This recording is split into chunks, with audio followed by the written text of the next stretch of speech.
Assalamualaikum warahmatullahi wabarakatuh. Halo sahabat cerita kehidupan. Apa kabar kalian semua? Syukur alhamdulillah kita bisa berjumpa lagi di channel ini. Salawat dan salam selalu tetap tercurah kepada junjungan kita, Nabi besar Muhammad Shallallahu Alaihi Wasallam. Tidak lupa kami sampaikan salam sehat, salam sejahtera. Semoga kita semua tetap dalam lindungan Allah Subhanahu wa Ta'ala. Seperti biasa, kita akan berbagi kisah dari yang unik, menarik, sampai bikin nangis. Semoga bermanfaat.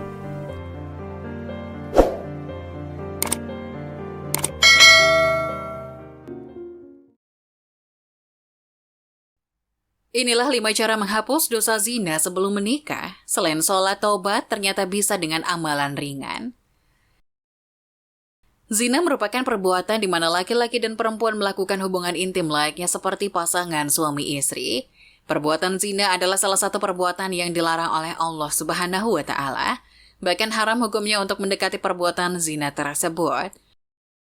Dalam Islam, pelaku zina harus dihukum dengan dera atau cambuk sebanyak 100 kali, sebagaimana yang dijelaskan oleh Al-Quran. Perempuan yang berzina dan laki-laki yang berzina, maka deralah tiap-tiap seseorang dari keduanya 100 kali dera. Dan janganlah belas kasihan kepada keduanya mencegah kamu untuk menjalankan agama Allah. Jika kamu beriman kepada Allah dan hari akhirat dan hendaklah pelaksanaan hukuman mereka disaksikan oleh sekumpulan orang-orang yang beriman. Quran Surat An-Nur ayat 2. Berikut beberapa cara menghapus dosa zina sebelum menikah. 1. Mengaku menyesal atas perbuatannya. Rasa menyesal tersebut harus jujur dari hati yang paling dalam dan ditunjukkan air mata dengan menangis di hadapan Allah Subhanahu wa Ta'ala setiap saat. Kemudian berjanji untuk tidak mengulangi perbuatan zina kembali, sebagaimana yang dijelaskan dalam Al-Quran yang artinya, tidaklah mereka mengetahui bahwasanya Allah menerima taubat dari hamba-hambanya dan menerima zakat dan bahwasanya Allah Maha Penerima Taubat lagi Maha Penyayang. Quran Surat At-Taubah ayat 104. 2. Salat taubat. Niat untuk meninggalkan perbuatan zina bisa dilakukan dengan melakukan sholat taubat. Sholat ini dilakukan setelah sholat isya sebanyak 2-6 rakaat. Selain itu sebaiknya dilaksanakan dengan hati yang ikhlas karena Allah Subhanahu wa Ta'ala bersungguh-sungguh ingin bertobat. Sebagaimana yang dijelaskan dalam Al-Quran yang artinya, dan dialah yang menerima taubat dari hamba-hambanya dan memaafkan kesalahan-kesalahan. Quran Surat Asy-Syura ayat 25. 3. Taubat nasuha. Amalan penghapus dosa zina juga dilakukan dengan melaksanakan taubat nasuha, yaitu taubat yang benar-benar murni dari hati dan berjanji tidak akan mengulanginya kembali. Sebagaimana yang dijelaskan di dalam Al-Quran yang artinya, hai orang-orang yang beriman, bertobatlah kepada Allah dengan taubatan nasuha, taubat yang semurni-murninya. Mudah-mudahan rohmu akan menutupi kesalahan-kesalahanmu dan memasukkanmu ke dalam jannah yang mengalir di bawah sungai-sungai.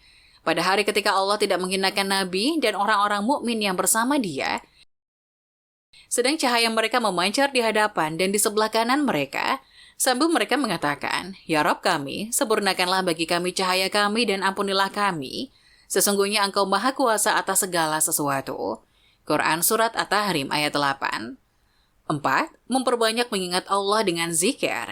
Bukan hal yang asing lagi bahwa mengingat Allah Subhanahu wa Ta'ala dapat memalingkan atau menghindari kita ketika akan terjerumus ke dalam sebuah dosa.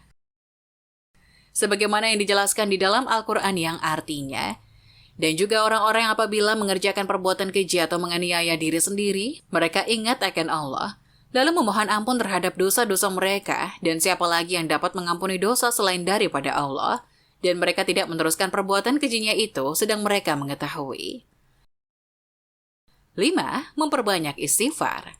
Istighfar merupakan kalimat permohonan ampun dari Allah Subhanahu wa Ta'ala, dan segala dosa seseorang dapat diampuni hanya dengan terus menyebut nama Allah Subhanahu wa Ta'ala.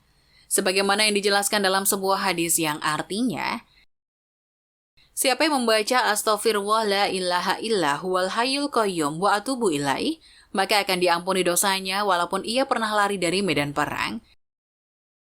Hadis riwayat Abu Dawud, Al-Tirmizi, Tabrani, Al-Hakim, dan Abi Syaibah.